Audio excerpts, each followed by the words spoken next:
大家好，欢迎收看武器工厂。今天跟大家详解14年式全冲最知名的日本手枪。这枪呢，拆解步骤挺不寻常的。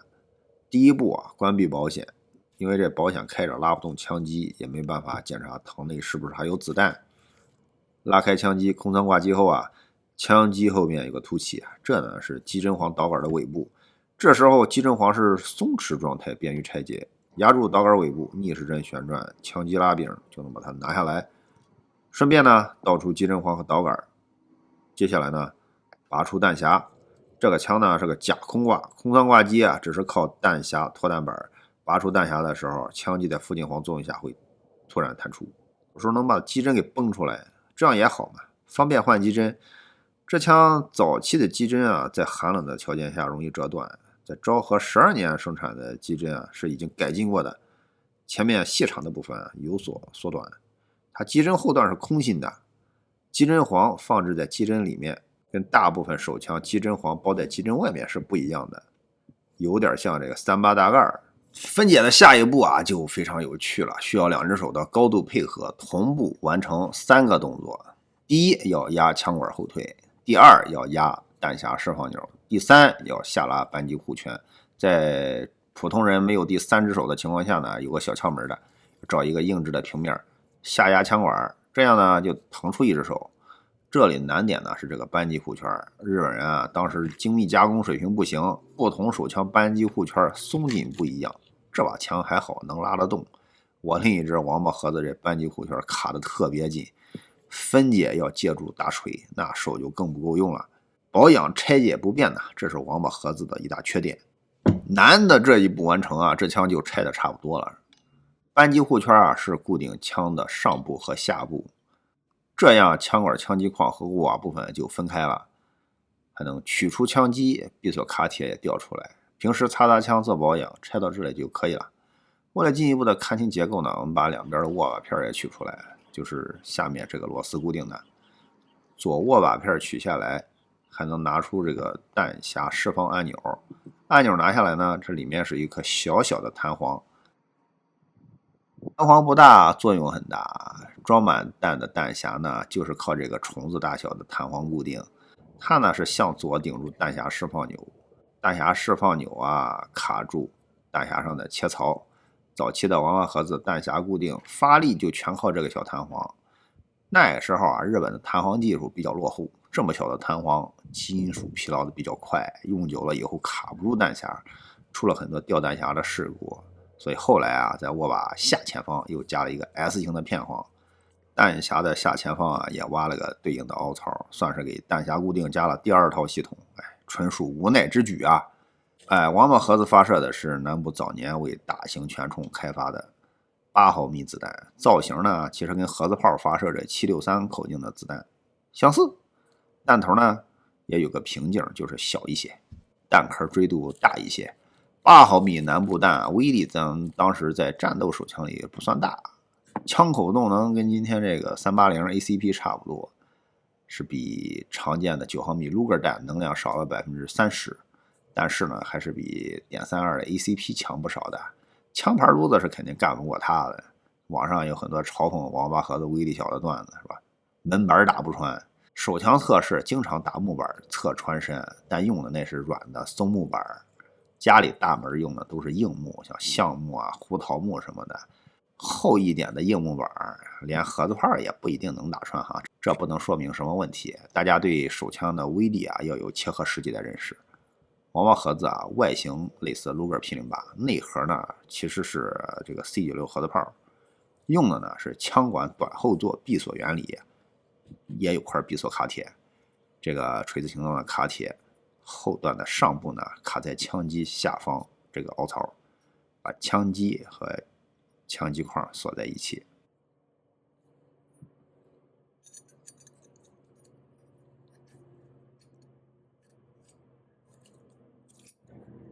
后座会让上枪身后退几毫米，闭锁块这个凸起呢碰到握把深处这根弹簧，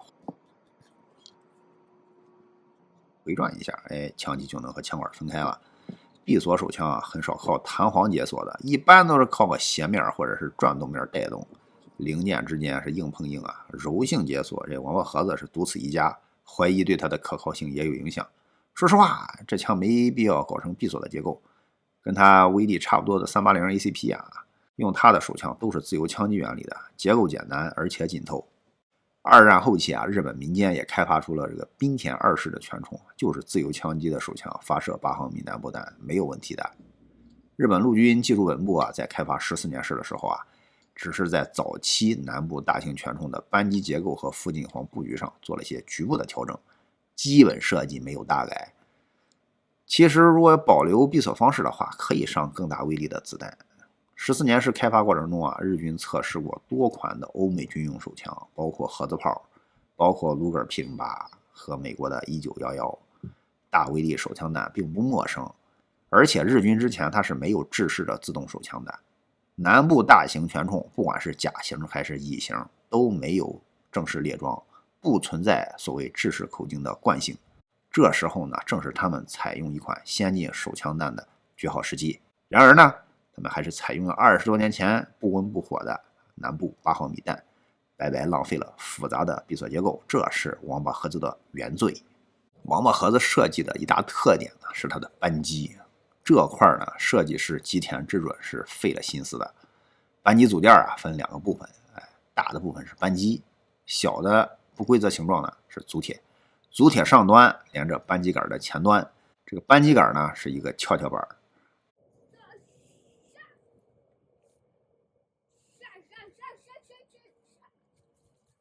扣动扳机，足铁往上转，抬起扳机杆的前端，扳机杆前升后降，后端呢它就是挡着机针的，它转走后呢，机针在机针簧作用下向前冲击，激发上膛的子弹。它这个扳机系统还是比较简单的，而且零件粗大，不易磨损，机械动作可靠，重点呢是特别轻，而且行程极短。其实在今天看来是一个竞赛级别的扳机。战斗枪支扳机太轻了也不好。二战期间，美国海军陆战队啊上报过一个案例，在激战中，美军看到一个日本军官一手拿武士刀，一手拿王八盒子，哇啦哇啦的指挥冲锋，拿枪的手捂出了扳机，瞬间把自己给爆头了。老美看到都要笑死了。所以为了安全呢，军用枪的扳机力度是有要求的。它的保险虽然使用不太方便，其实也还算简单实用，就是一转轴，翼面呢为了让位削平了。打开保险呢，它的曲面会压住扳机杆，让它转不动。同时呢，子弹上膛打开保险，唯一走火的可能呢，就是这个机针突然断裂，概率不大。说它容易走火呢，其实主要是指扳机太轻，一碰就响。用枪习惯不好的话，这还真挺成问题的。这枪呢还有弹匣保险，弹匣取出，扳机是扣不动的。这个装置呢就是弹匣保险，原理呢也挺简单的。这里有个小指头，在没弹匣的情况下呢，它顶住了扳机的根部，让它转不了。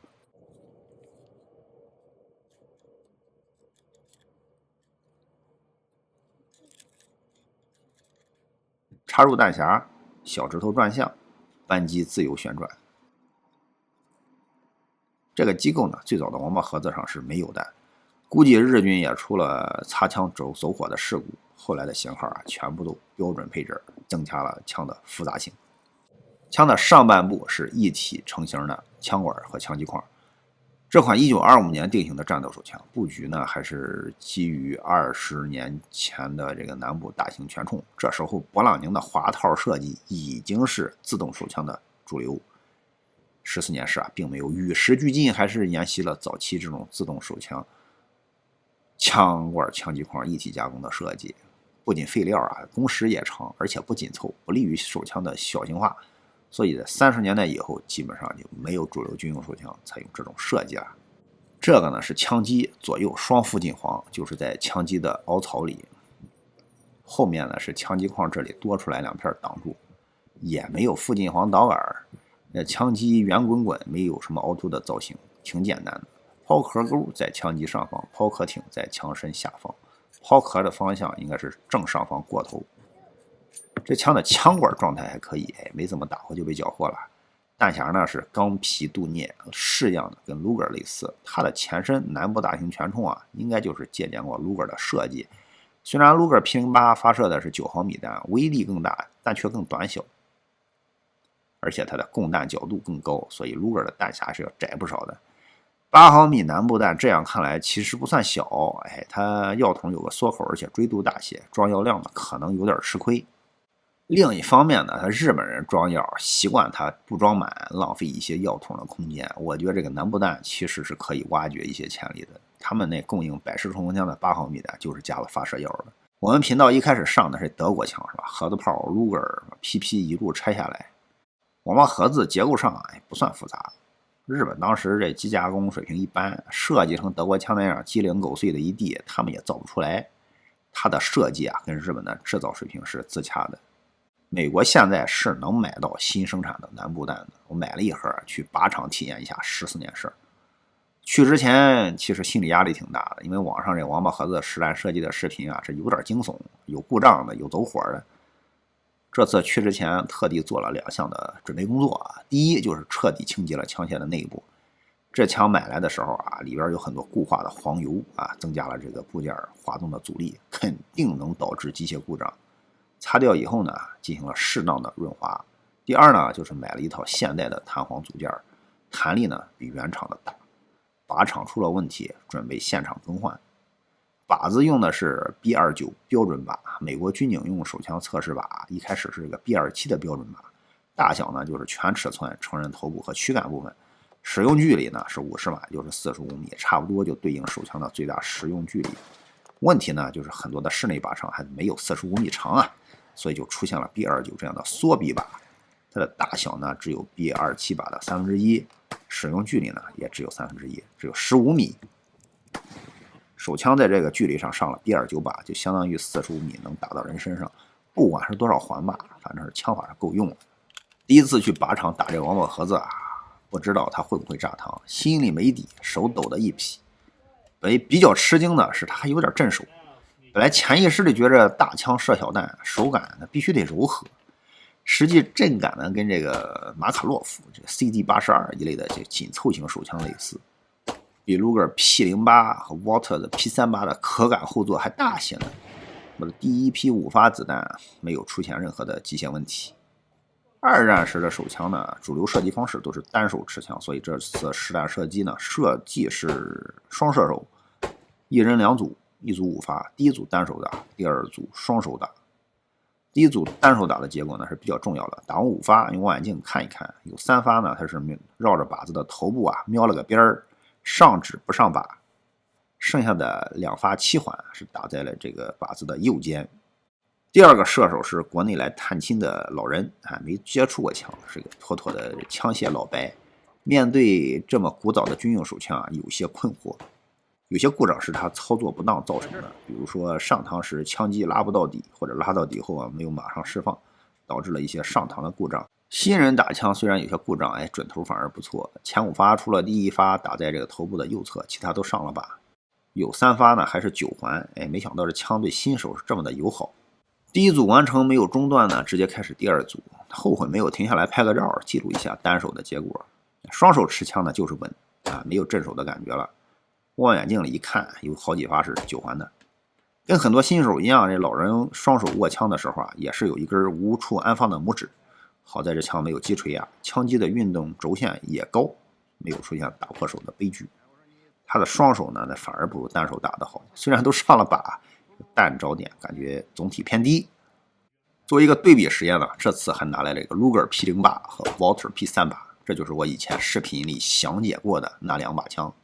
子弹呢用的是 Winchester 白盒子，还是2个射手各打2组，单手1组，双手1组。这次靶纸没带够公共靶场换靶也不能太频繁。同一把德国手枪2个射手就打了同一张靶纸，比较难区分2个人的结果。望远镜里尽量看一看了。德国手枪呢，它发挥稳定，单手打、双手打都没有出现任何故障，就是单手打的时候不怎么上靶，甚至都不上指。Luger P08 我单手打5发，上指的只有3发，1发是10环，1发8环，1发0环。老人单手打的5发，上指呢只有2发，1发爆头，但只能算个6环，1发0环。双手握持以后呢，精确度有大幅的提升。我的五发都打在了正中偏上的7环位置，老人的五发是中了4发，还是偏高。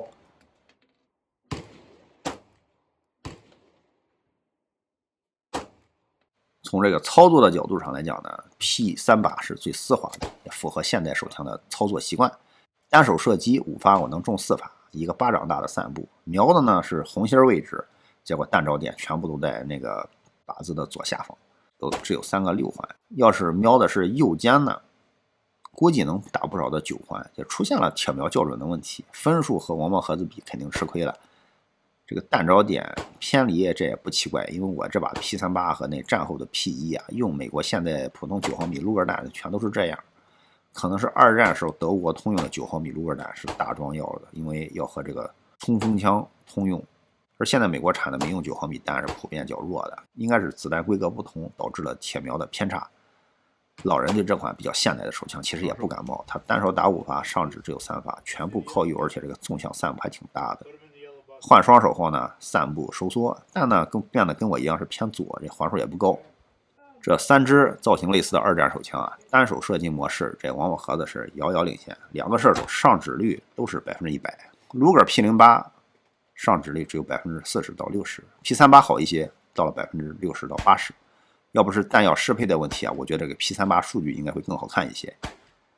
双手的射击模式啊，所有手枪的命中率啊都有提高，只是这个王八盒子单手命中率已经不错了，双手的提升反而不是特别明显。有限的28子弹测评啊，我的初步结论就是这个14年式单手射击还是很准确的。新人上手容易，40-50米随手一打就能中。现代手枪里能有几支达到这个水平？枪准确性好，我觉得是有几个因素。第一，它是指向性好；第二呢，它这是握把较窄，便于单手握持；第三呢是扳机力轻；第四呢，它的铁瞄也很有帮助。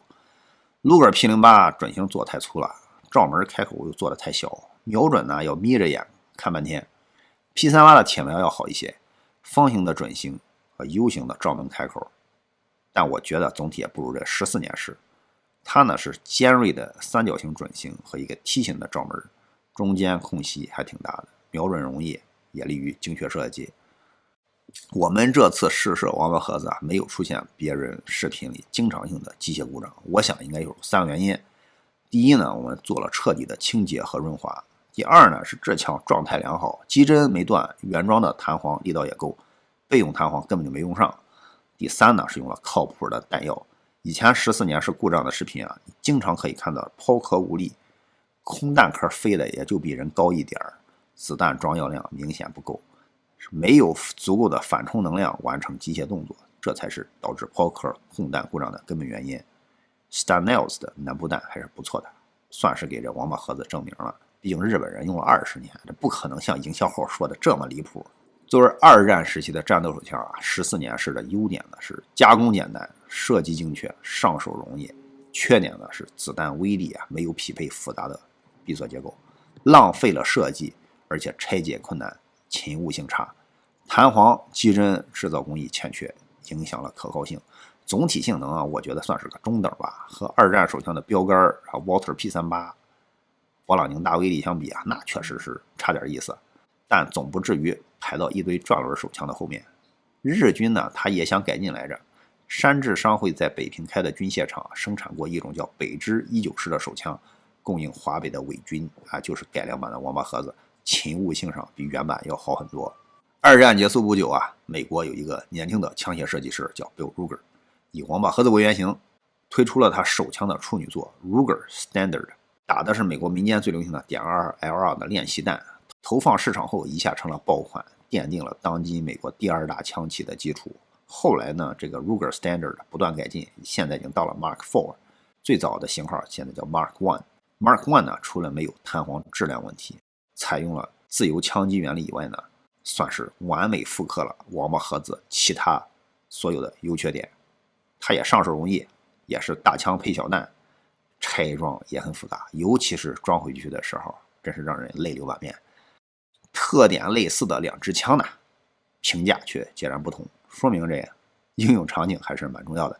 关于14年式王八盒子，我们就讲到这里吧，感谢收看，我们下期再见。